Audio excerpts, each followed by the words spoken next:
So hello all, welcome back to yet another video. स्वागत है आप सभी का एक बार फिर से मेरे इस यूट्यूब चैनल पे।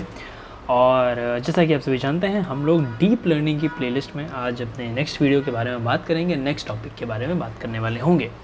तो अभी तक आपको अगर मैं थोड़ा सा याद दिला दूँ, आप लोगों को पता है कि ये वीडियो कुछ दिनों के गैप के बाद में आ रहा है, कुछ थोड़ा अलग कामों में बिजी था। एंड ट्रस्ट मी, आप ही लोगों के लिए नेक्स्ट जो कोर्स आने वाला है उसी के ऊपर काम कर रहा हूँ। तो कुछ अच्छा बनाना है तो उसमें थोड़ा सा टाइम लगता है, वेट करना। तो इस वजह से इस वीडियो को बनाने में थोड़ा सा टाइम लग गया, बट डोंट वरी, आराम से आज हम इसको बैठ के पढ़ेंगे। तो अभी तक हमने RNN हमने जब पढ़ा था, जब हम रिकरेंट न्यूरल नेटवर्क के बारे में पढ़ रहे थे, और रिकरेंट न्यूरल नेटवर्क में हमने RNN के बारे में पढ़ा। ठीक, RNN से हमें कुछ प्रॉब्लम्स आई, जैसे हमें पता चला कि भाई इसमें कुछ डिफ़िकल्टीज़ हैं, ऐसी प्रॉब्लम्स हैं जो कि वो नहीं सॉल्व कर पाएगा। ठीक है, तो इस वजह से क्या हुआ, जैसे 1 to 1 या सीक्वेंस टू सीक्वेंस वाली ये चीज़ें हैं, इस वजह से क्या हुआ, थोड़ा सा प्रॉब्लम आ गया कि भाई ये अगर क्यों नहीं सॉल्व कर पा रहा है, या फिर क्या सिस्टम है, कैसा है, मतलब लंबे टाइम के लिए जा रहा था। तो उसके लिए हमने क्या लेके आए, LSTM, क्योंकि ये वैनिशिंग ग्रेडियंट प्रॉब्लम को इसने सॉल्व कर दिया था। अब LSTM में हम सभी को पता है LSTM का स्ट्रक्चर कैसा था, मैंने आपको लास्ट वीडियो में बताया था।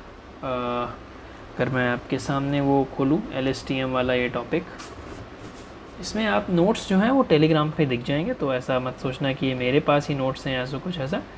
तो जब हमने RNN का प्रॉब्लम पढ़े थे, फिर मैंने आपको बताया था कि इसके अंदर सिस्टम से ये है कि भाई ये LSTM का टॉपिक है, कि इसमें एक कैंडिडेट लाइन जुड़ जाती है LSTM में, जिसको हम यूज़ करते हैं। तो CT का यूज़ करते हैं, जिसको आप क्या बोलते हो, this is known as the candidate layer, या फिर सेल स्टेट आप बोल सकते हो इसको। तो इसकी मदद से क्या होता है, ये लॉन्ग टर्म मेमोरी को ज़्यादा अच्छे से यूज़ कर पाता है। ठीक है, इसका यूज़ क्या है, ये लॉन्ग टर्म मेमोरी को स्टोर कर लेता है, और जिससे कि अगर कभी जो इम्पोर्टेंट हैं वो इस वाले बार पे, इस वाली पाइपलाइन में चल रहे होते हैं, और इसी से आगे काम करता होता है। तो ये HT जो हिडन स्टेट है, ये आपका स्मॉल मेमोरी को यूज़ करता है, और जो सेल स्टेट है ये थोड़ा लंबे मेमोरी को यूज़ करता है, जैसे कि हमारा दिमाग यूज़ कर रहा है। तो इसके अंदर हमारे पास में कुछ गेट्स थे, जिसको मैंने आपको बताया था कि एक ये फॉरगेट गेट होता है यहाँ पे, ये बीच में इनपुट गेट होता है, और ये यहाँ पे हमारा आउटपुट गेट होता है। तो ये 3 गेट यहाँ पे काम करते हैं। तो जो फॉरगेट गेट होता है वो ये देखता है कि भाई जो पुरानी इन्फॉर्मेशन है उसमें से हमें क्या चीज़ें रिजेक्ट करनी, मतलब ऐसा क्या है कि जो चीज़ हमें रिजेक्ट करनी हो। जो इनपुट गेट होता है वो बताता है कि भाई कितना हमें वहाँ पे कितना इन्फॉर्मेशन हमें ऐड करना है या कुछ ऐसा। और जो आउटपुट गेट होता है वो आपका आउटपुट आगे परफॉर्म करता है कि what next is your output. तो इसमें हमने देखा था कैसे टाइनेस वगैरह लग रहा था। ठीक है, तो इतनी सी बात आई थी। अब इसके अंदर क्या हुआ कि अलग अलग वेरिएंट्स आए। एक ही हमने देखा था गेंस एंड स्मिथ्स वाला आया था, फिर एक किसी के बाद GRU नेटवर्क आया था। तो वही GRU जो कि LSTM का एडवांस वर्जन है, हम उसी को आज पढ़ने वाले हैं। ठीक, तो उसके ऊपर हम आज पूरा का पूरा यहाँ से डिस्कशन करेंगे कि कैसे क्या GRU होता है और क्या इसमें आगे की प्रोसेस होती है। तो अगर मैं GRU यहाँ पे मैं लिख देता हूँ, GRU की जो फुल फॉर्म है उसको आप बोलते हो, this is known as gated recurrent unit, gated recurrent unit. अब इसका मतलब क्या है, गेटेड आप समझ लो, जैसे ही हमारा LSTM आया हमें गेट्स आने शुरू हो गए। और ये आया कब था, ये 2014 में एक किसी न्यूरल नेटवर्क साइंटिस्ट ने बनाया था, जिसका नाम था क्योंग-ह्युन चो, ऐसा समझ सकते हो, या नाम मैं लिख देता हूँ इधर, KYUNGHYUN चो। ठीक, इन्होंने किया था, इन्होंने इसको बनाया था। ये बहुत तरीके से सिमिलर है किसके, LSTM के। देखो, अगर मैं एक सिंपल सा टॉपिक बताऊं कि अगर मान लो आपके पास में ये LSTM है, मैं इसको थोड़ा सा ऐसे कर देता हूँ, मान लो आपके पास में ये LSTM है। LSTM में क्या होता था, LSTM में हम क्या करते थे, आप एक समझो एक ये बॉक्स होता था। ठीक, let's see this is a box, मैं इसको इधर बनाता हूँ। ठीक है, कुछ इसके अंदर this is like a black box, कि इसके अंदर कुछ ना कुछ प्रोसेस चल रही है। इसके अंदर इनपुट किया जाता था, एक हमारा सेल, प्रीवियस का सेल, एक हमारा हिडन स्टेट पिछले, और हम इसके अंदर क्या देते थे, XT यानी करंट हम आउटपुट देते थे। फिर इस बॉक्स के अंदर कुछ प्रोसेस होता था, और इसके आउटपुट में हमें यहाँ से सेल स्टेट मिलती थी और एक यहाँ से हमें हिडन स्टेट मिलती थी और ऊपर हमें इस स्टेट का आउटपुट मिलता था वाई हैट टी, अंदर कुछ प्रोसेस होता था। तो ये LSTM था। और ये कौन सी सेल थी? जो कि हमारा लॉन्ग टर्म को हमारे स्टोर करती है। अब अगर मैं इसी के साथ में अगर मैं यहाँ पे GRU का स्ट्रक्चर बनाऊँ, तो GRU के स्ट्रक्चर में अगर आप देखेंगे तो यहाँ पे मैं लिख रहा हूँ GRU, इसमें इनपुट क्या जाएगा? इसमें जैसे 2 स्टेट हैं बट इसके अंदर आपका मात्र एक जाएगा जो कि होगा हिडन लेयर HT-1 और इधर आपका जाएगा XT और इसके आउटपुट में भी सिर्फ आपको एक ही आपको स्टेट दिखेगी जो कि HT होगा और ऊपर आपको वाई हैट टी दिखेगा।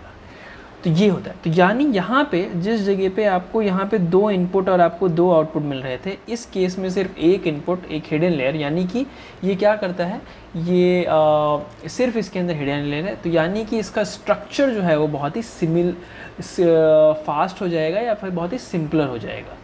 ठीक है, तो अभी मैं बता रहा हूँ, अगर आपने LSTM के बारे में अभी तक नहीं पढ़ा है तो it's your right choice, right chance कि आप जा करके वहाँ पे पढ़ लें। ठीक, मेरा पिछले वीडियो में आपको पता है लिमिटेशंस क्या हैं RNN की, और ये लिमिटेशंस आपका LSTM सॉल्व कर रहा है। अब वही चीज़ें क्या हम सॉल्व करने वाले हैं GRU से। तो GRU में क्या है, तो बहुत टाइप के इंटीग्रेटेड न्यूरल है। तो जैसे गेटेड मैकेनिज्म, इसके अंदर हम क्या यूज़ करते हैं, वी यूज़ गेटेड मैकेनिज्म, मतलब इसके अंदर गेट्स हैं। अभी मैं स्ट्रक्चर दिखाता हूँ तुम्हें, कैसा स्ट्रक्चर होगा वो पता करेंगे। तो गेटेड मैकेनिज्म क्या होगा, गेटेड मैकेनिज्म इसके अंदर 2 गेट आते हैं, अपडेट और रीसेट, जो कि आपकी कौन सी इन्फॉर्मेशन को रखना है और कौन सी इन्फॉर्मेशन को नहीं रखना है, क्योंकि और इसके अंदर क्या है, फास्टर ट्रेनिंग भी है, सबसे बेटर चीज़। ठीक है, तो हम क्या करते हैं, हम एक इसके आर्किटेक्चर की बात करते हैं कि किस प्रकार से इसका आर्किटेक्चर काम करता है। हाँ जी, तो ये आपके सामने जो है ये है आपका आर्किटेक्चर ऑफ GRU। ये GRU का आर्किटेक्चर है। अब इस आर्किटेक्चर को हमें बहुत अच्छे से पढ़ना है और मैं इसी पे तुम्हें आगे की डिटेल बताऊंगा। तो अब इसको बहुत प्यार से, प्रेम भाव से, इत्मीनान से आपको समझिए और इसको समझने के बाद आपको ये क्लियर हो जाएगा कि ये किस प्रकार से उससे थोड़ा सा बेटर आता है। अब देखो इसमें क्या है, इसमें आपको ये इनपुट मिलेगा, दिस इज़ योर इनपुट। ठीक, और एक यहाँ से XT इनपुट में जा रहा है। ठीक है, ये क्या कर रहे हैं, ये आप देखिए, ये जो XT जो इनपुट है, अगर तुम देखोगे तो एक ये इनपुट यहाँ से सीधा जा रहा है जो कि आगे फाइनल में जा रहा है, और एक ये जो XT है ये यहाँ से इस स्टेट से इनपुट के साथ में कंबाइन हो रहा है। मींस ये हिडन स्टेट और इनपुट स्टेट एक साथ यहाँ पे कंबाइन हो रहे हैं। फिर ये क्या करते हैं, फिर ये जाते हैं इस अपडेटेड, इस रीसेट गेट में। मतलब अगर आप इसको ऐसे सिंपल सा समझो, एक मैं सिंपल सा एग्जाम्पल बताता हूँ तुम्हें। ठीक है, एक सिंपल एग्जांपल कि पहले हम क्या लेंगे, we will take a hidden state. ठीक, एक हिडन स्टेट जाएगा जिसको आप बोलते हो HT-1। ठीक, ये HT-1 इनपुट के साथ में कंबाइन होगा, इनपुट के साथ में कंबाइन होगा जिसको हम बोलते हैं XT। या देख रहे हैं ये दोनों आपस में कंबाइन होंगे। ठीक, अगर मैं इसको ऐसे बनाऊं, ये दोनों आपस में कंबाइन होंगे और यहाँ से एक सिंगल लाइन लेकर के जाएंगे। ये सिंगल लाइन यहाँ से 2 जगह पे निकल जाएगी। एक कौन सा होगा, एक आपके पास में होगा अपडेटेड गेट। ठीक, या फिर आप बोल सकते हो अपडेटेड नहीं, अपडेट गेट, और एक आप यहाँ पे देखेंगे रीसेट गेट। ये 2 गेट से गुजर के, इन 2 दरवाजों से गुजर के इस भैया यहाँ पे इनपुट और हिडन स्टेट को यहाँ जाना पड़ेगा। अंत में क्या होगा, इन दोनों स्टेट से यहाँ से जो आउटपुट आएगा वो आपस में कंबाइन होगा। उसमें कुछ यहाँ पे प्रोसेस होगा और यहाँ से एक और इनपुट की लाइन जा कर के इसको यहाँ से कंबाइन करेगी और यहाँ पे आप एक tan h फंक्शन लगाएंगे जो कि इसके आउटपुट को मद्देनज़र रखते हुए ये लेकर के आएगा। और इस tan h फंक्शन के बाद आपको यहाँ पे न्यू हिडन स्टेट मिलेगी जिसको आप बोल देंगे HT। ठीक, और यहाँ से आपको एक आउटपुट मिलेगा जिसको आप बोल देंगे Y hat T. Same process यहाँ पे हो रहा है, समझ गए? समझे? यानी आप इसको ऐसा लिख सकते हो कि यहाँ पे आपका कुछ यहाँ पे मल्टीप्लिकेशन, यूनिट मल्टीप्लिकेशन होगा और इसके बीच में ये जो इनपुट जा रहा है ये यहाँ से tan h से गुजरेगा और फिर ये जाके इसमें यहाँ पे मल्टीप्लाई होगा और फिर आगे जाके ये हिडन स्टेट में कंबाइन हो जाएंगे। ऐसा कुछ सिस्टम है। ठीक, तो ये क्या हो रहा है, यहाँ से आपका आउटपुट चल रहा है, यहाँ से आपका आउटपुट चलेगा। ठीक, यहाँ से आपका हिडन चलेगा। फर्स्ट स्टेट ये जो रीसेट गेट है, आप रीसेट गेट के अंदर घुसेंगे, यानी कि जो आपका इनपुट है और जो हिडन स्टेट है वो आपका रीसेट गेट में घुसेगा। अब रीसेट गेट का टास्क क्या है? रीसेट गेट का टास्क है कि कौन सी इंफॉर्मेशन को डिस्कार्ड करना है, कौन सी इंफॉर्मेशन को इस हिडन स्टेट को अपडेट करने से रोकना है। यानी this is for long term, अगर मैं यहाँ पे लिखूँ this is for long term and this is for short term. ठीक, तो यहाँ पे आपको क्या चीज़ें रोकनी है। ठीक, अब मैं इसका सबको एग्जांपल बताऊंगा। रीसेट गेट को आप लिख सकते हैं RT, अपडेटेड गेट को आप लिख सकते हैं ZT, और ये जो हिडन गेट है इसको आप लिख सकते हैं H-T। यहाँ से रीसेट गेट पे जाने के बाद ये क्या होगा, आप देख सकते हैं सिग्माइड फंक्शन लगा। फिर क्या हुआ, इसने इसके साथ में यहाँ पे मल्टीप्लिकेशन किया, इनपुट के साथ में जो भी आया कंबाइन होकर के इनपुट के साथ में मल्टीप्लिकेशन किया, यहाँ पे दिया। नेक्स्ट क्या हुआ, ये सिग्मॉइड के बाद फिर ये थर्ड नंबर पे किधर जाता है, ये जाता है यहाँ से अपडेटेड गेट पे, मतलब यही सेम इनपुट रीसेट पे जाएगा और यही सेम इनपुट आउटपुट पे जाएगा। जब ये अपडेटेड गेट पे जाएगा, अब जहाँ पे स्टेप 3 आप देख रहे हो, स्टेप 3 और स्टेप 1 में कोई भी अंतर नहीं है, वो दोनों सेम ही जा रहे हैं, क्योंकि यहाँ पे वो सिग्मॉइड फंक्शन लेकर के जाएगा। और यहाँ पे आप जब देखेंगे, जब इसका जो आउटपुट आएगा दैट इज़ RT, ये आउटपुट मैं RT लिखूँगा, ठीक है। जब यहाँ से कोई आउटपुट जाएगा इधर से, ये जो आउटपुट निकलेगा that will be our ZT, ये हमारा ZT आउटपुट जाएगा जो इससे जाएगा, और जो इससे जो आउटपुट जाएगा, यहाँ से जो आउटपुट निकलेगा that will be our H-T। ठीक, ये इतना हमें इक्वेशंस आगे देखनी है। तो जब हम यहाँ से ये कंबाइंड वेक्टर यानी ये H-T, ये H-T जो है आपका, सॉरी का क्या, हाँ, ये जो H-T है और ये जो XT है, इन दोनों को आपस में कंबाइन करके हम इस सिग्मॉइड से पास करेंगे। ठीक, जब आप इस सिग्मॉइड से इसको पास करेंगे, that is a different sigmoid function. ठीक, ये भी सिग्मॉइड फंक्शन दूसरा है, ये भी सिग्मॉइड फंक्शन दूसरा है। हम क्या करते हैं, फिर हम इसको यहाँ पे जा करके इस एक वेक्टर से सब्ट्रैक्ट करेंगे। ये कौन सा वेक्टर है, वंस वेक्टर। वंस से हम इसको सब्ट्रैक्ट करेंगे, और वंस से सब्ट्रैक्ट करने के बाद हम इसको क्या कर देंगे, प्रीवियस HT के साथ में वी विल मल्टीप्लाई। ठीक, प्रीवियस HT के साथ में आप क्या कर, यहाँ पे सॉरी, प्रीवियस HT के साथ में स्टेप नंबर 5 में आप इसको मल्टीप्लाई कर देंगे। ठीक है, समझ गए। तो 3, 4, 5 क्या करेगा, ये अपडेट करेगा कि कौन सी वैल्यू को आपको इसके अंदर इंक्लूड होना है और कौन सी वैल्यू को वहाँ से निकालना है। ठीक, फिर क्या होगा कि जो आउटपुट जो आएगा, ये ZT जो आएगा, ये नए इनपुट के साथ में कंबाइन होगा, दैट विल बी और XT। ये XT किसके ज़रिए निकलेगा, tan H के ज़रिए, और फिर इन दोनों का जो मल्टीप्लिकेशन हो जाएगा, उनके वेट्स और उनके बायसेस को ऐड करके, जो कि tan H फंक्शन से आएगा, फिर हम क्या करेंगे, इस हिडन स्टेट का जो यहाँ पे सिंपल चीज़ है, इसको हम प्रीवियसली मॉडिफाइड, जो प्रीवियस हमने जो HT-1 को मॉडिफाई किया था, उसके साथ में हम इसको ऐड कर देंगे, और अगला प्रोसेस क्या होगा, हम इसको आगे रिपीट करते रहेंगे। सो इस प्रकार से क्या होगा, ये आपका पूरा सिस्टम जो है वो धीरे धीरे अपडेट होता रहेगा। अब ये अपडेट होगा कैसे, इसको भी हमें समझना है। देखो, तो अगर मैं इस चीज़ को ऐसा लिखूं कि मैं यहाँ पे लिख रहा हूँ, यहाँ पे देखना इक्वेशन ऐसे है कि फर्स्ट ऑफ ऑल जो इनपुट है वो कहाँ जाएगा, रीसेट गेट पे। तो रीसेट गेट पे जाने के पास ये सिग्मॉइड में जाएगा, सिग्मॉइड में इसका कुछ वेट होगा, और फिर ये HT-1 और XT के साथ में यहाँ पे कंबाइन हो जाएगा। ठीक, ये इक्वेशन आपको सिमिलर दिख रही होगी हमारे प्रीवियस LSTM से। फिर क्या होगा, दूसरा यहाँ पे ZT यानी कि जो आउटपुट जो आपका है, यानी अपडेट फंक्शन है, that will also be same, और यहाँ पे WR आएगा, और यहाँ पे HT-1 आएगा, या फिर आप बोल सकते हो WZ आएगा, HT-1 आप बोल सकते हैं, और आप यहाँ पे XT बोल सकते हैं। तो this is also same. Now जब आपने RT और ZT निकाल लिया, अब ये RT यानी इससे जो निकल के आ रहा है, ये जो क्या बोलते हो, जो इसका जो आउटपुट है RT, और जो इसका जो आउटपुट है ZT, ये इधर जाएगा, और फिर ये हमारा कहाँ जाएगा, then it will go to the hidden state, ये जो टेम्परेरी हिडन स्टेट है, जिसको आप बोलते हो candidate for some hidden state.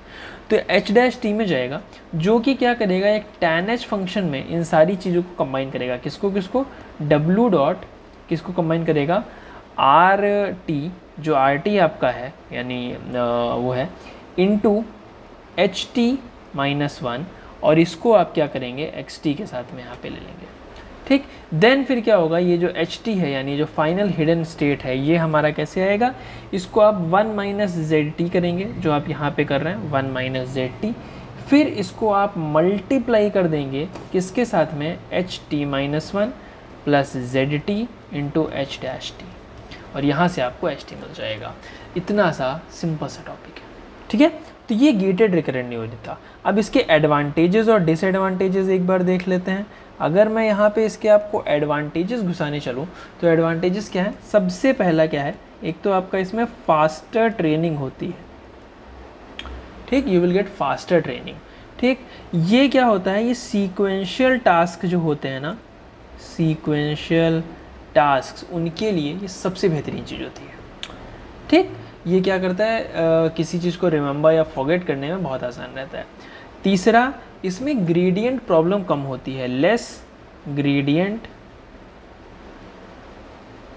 Problem, ठीक, ग्रेडियंट प्रॉब्लम इसमें कम होगी।